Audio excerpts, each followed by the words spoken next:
every day Srila Bhaktivinoda Thakur is accepting with the greatest joy everything that is favorable to devotion. Jai Madhurananda Prabhu ki jai. He's here all year long looking after the temple, looking after Giriraj almost alone. And now Giriraj's house is full. And he's very humbly at the back.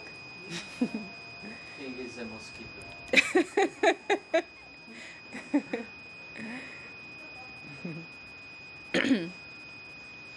Yes, this song is very nice, and we were just singing this song with Madhusudan Maharaj in Kiev a few days ago. We've been going through the songs of Sharanagati, and we came to that song, and Madhusudan Maharaj said that song was very dear to Gurudev, like that song. He said he could not hear that song without thinking of Gurudev, because Gurudev liked it so much.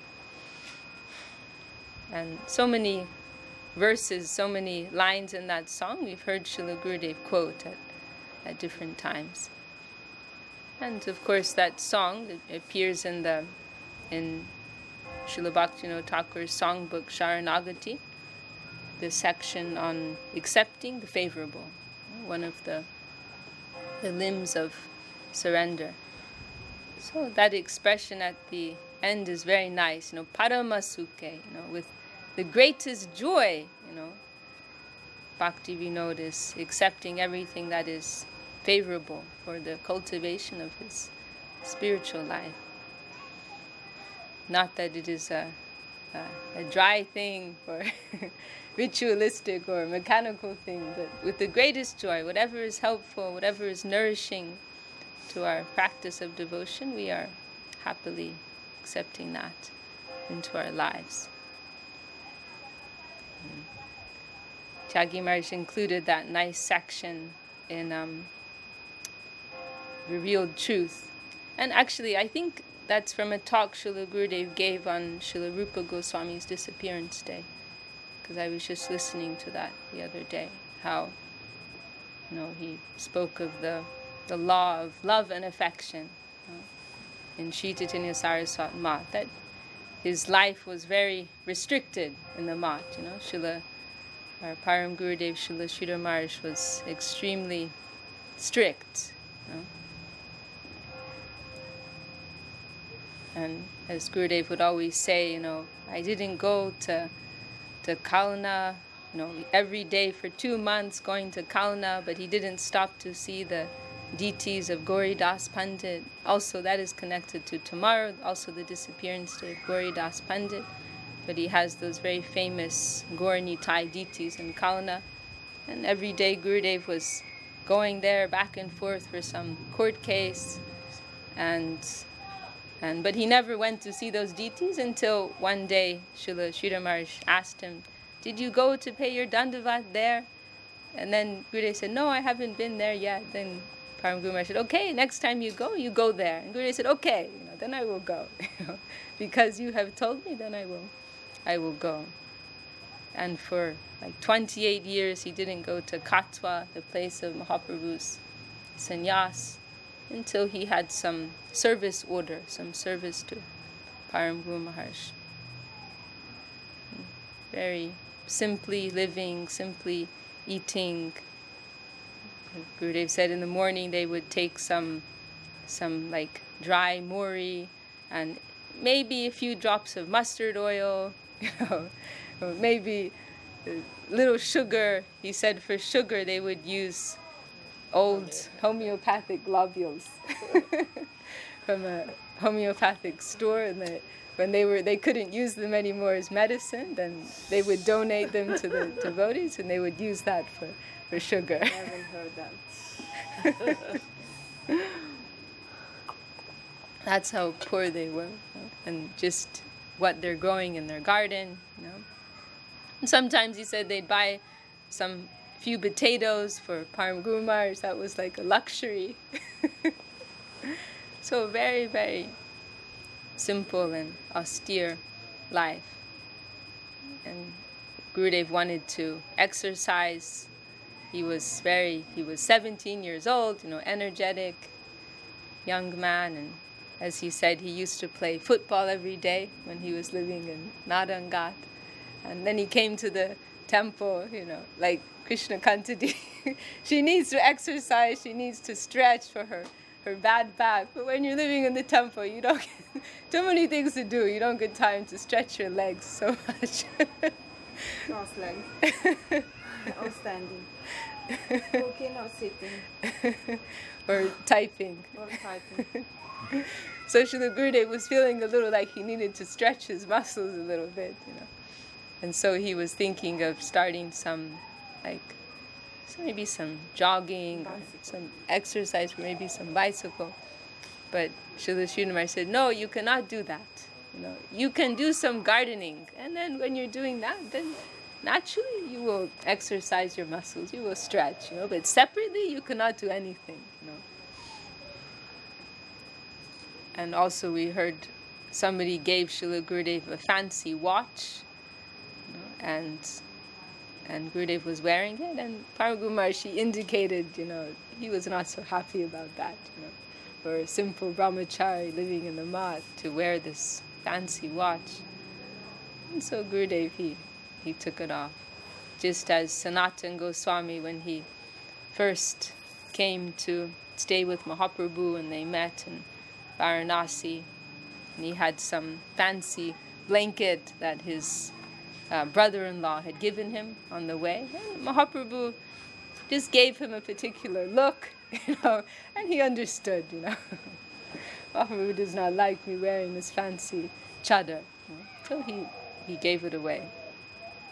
And every day, Paramahansa Maharshi sending Gurudev out, to do collection. And as we heard Gurudev say, as Goswami Maharaj was just saying the other day, Gurudev could be so candid, There was no show or pretense about him, He would tell us, I didn't like to do collection, I didn't like to do it. But every day, Paramahansa Maharaj would push him, and Paramahansa Maharaj told him, I don't need the money, it's not about that, but I need to see that you are preaching, you are giving your energy for preaching. He said, I'm the follower of Rup and Raghunath, I don't need anything to live, future. He was like that level of vairagya, that level of renunciation. Very, very simple. In his last days, Srila Gurudev said Paramahansa Maharaj was taking some rice powder and milk every day. That was what he would eat. His health was so poor. And so anyway, Paramahansa Maharaj told that to Gurudev. I don't need your money. I don't need anything actually, but I need to see that you are preaching. And how can I understand that you're preaching? That if you are preaching well, then people will give you some donation. So then if you get some good donation, I can understand that, that's the result of your preaching. So every day, Gurudev going out like that. And then later when he got some stronger position in the mat, then he made some adjustment, and he started the tour business. But as Srila Gurudev said, I never felt that it was a restricted life. I felt that everything was the love, the affection, the mercy of Guru Maharaj. All of this was coming to help me. It was all his grace to nourish me in my spiritual growth. So we're trying to practice like that with love, with affection, all of the various things that we're advised to do. We are happily trying to accept that into our life, because we need to feel it is the very core of our existence. It is all in all to us. Even in the material world, you hear about these Olympic runners, and how obsessed do they have to become, And if they hear of some new superfood, even if it tastes very bad, if they know it's going to help their performance, then they're going to happily take that, And everything will be controlled by that. Their social life, what time they wake up, what they eat, everything will be controlled by that, because they have that aspiration to be successful within that field. And so, what to speak of us? But we are mostly we are sleeping, actually, to our own necessity. And that is our sadness. That, living, fresh, vital current of Krishna consciousness, it is always flowing, it is ever fresh, And if we could really feel that, what type of response would we have? What type of enthusiasm, what type of eagerness? But as Param Guru Maharaj says, paraphrasing Srila Bhakti Thakur, how are you carrying on your life? Your senses must have all died. Can't you feel what a predicament you're in, that you're living separately from your Lord? How is this possible? How are you living? How are you going on day by day? And we hear, Mahaprabhu, when he returned from Gaya after he received initiation, then what type of mood of separation did he feel in his life? That how can I go on? Where is that Lord of my life? And when he got back, he called a big meeting. He called the Vaishnavas. We need to talk about this. About this deep feeling of separation. This is the only news of this world. We are all living without our Lord. That is the only thing that we need to discuss and consider moment by moment. And how can we trace our steps, to His lotus feet, back to God, back to home. And so that current is always flowing in a very living, dynamic, and fresh way. And according to our awakenment, we are feeling that, how vital that is, how necessary that is.